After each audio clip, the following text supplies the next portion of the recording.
My name is Dr. Michael Smatt. I'm a chiropractor practicing in Manhattan for over 37 years.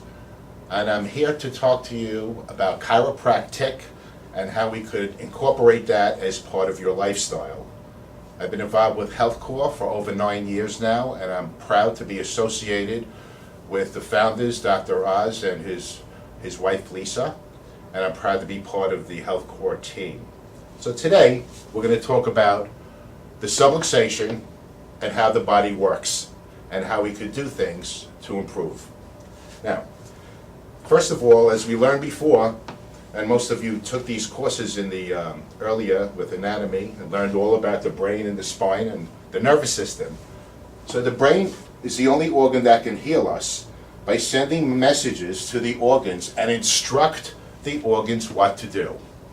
It is only when there's an interruption in any of these messages that a true health problem could exist. Now, we talked earlier about the 5 facets of health. We talked about exercise and nutrition and a positive attitude and rest and all of these things. And they're so important to your health, so important. But we find that most people love to do one thing. We get all the athletes, all they want to do is exercise, and we get nutrition people that they just eat well, but it takes a lot more to be healthy. You see, it takes a combination of everything working together to not only become healthy, but to stay healthy. So now the brain is connected to the body, sending these trillions of messages to every organ of the body.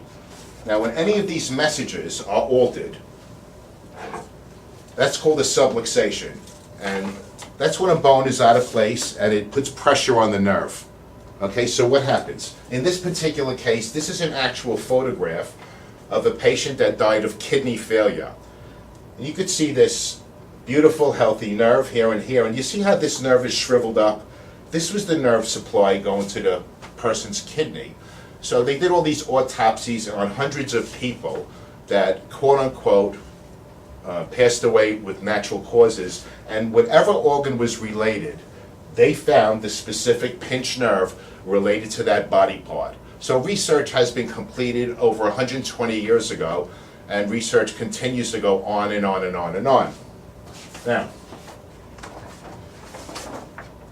chiropractic adjustments, they remove these subluxations. Now, when you have a subluxation, that's when a bone is out of place, putting pressure on the nerve. Chiropractors correct them with a gentle adjustment. It may take more than 1 or 2 or 10 or 20 adjustments depending on the chronicity and depending on how many you have. Okay, so the point here is I want you all to start listening to your body. People that are depressed, low energy, maybe you have all these relationship issues, your back hurts, your neck hurts, you can't focus. Before any of you think of taking a pill, whether it's over the counter or prescribed by a physician, I want you to say to yourself, what is causing my symptoms? And I want you to think about getting checked for subluxation. This is essential to your life, just like eating is essential. Exercise is essential. Proper rest is essential. A proper nerve supply is the most essential, because you could do all of these things and without you knowing it, if you have one or more of these vertebrae rotated out of alignment in your spine, you are limiting the amount of messages flowing from the brain to the body. So that is true healing. Brain-body connection. That's where the healing is. Everybody talks about it, the brain-body connection. But what people leave out is, what is that connection? And the connection is that every tissue cell, once again, is controlled by the brain. The brain sends the message to the body part, and the body part sends a message back to the brain and says, I just did what you told me to do. That's called the safety pin cycle. Okay? Brain sends a message, body part sends a message back, so they just completed it. Now, we talked earlier about the causes of the subluxation, whether it's sports injuries or car accidents or just learning how to walk. Kids have like 10, 15, 20,000 falls just by going from crawling to walking. Now, some of you that have children or have young nieces or nephews, you could know how damaging all of these falls are. You know, I mean, statistics show that 8 out of 10 kids actually fall off a changing table or fall off of a bed. I know it happened to my kids. My kids fell off the bed a lot.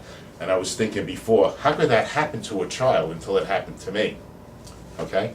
So the point is, it is my goal to have all of you see a chiropractor to get your spine checked.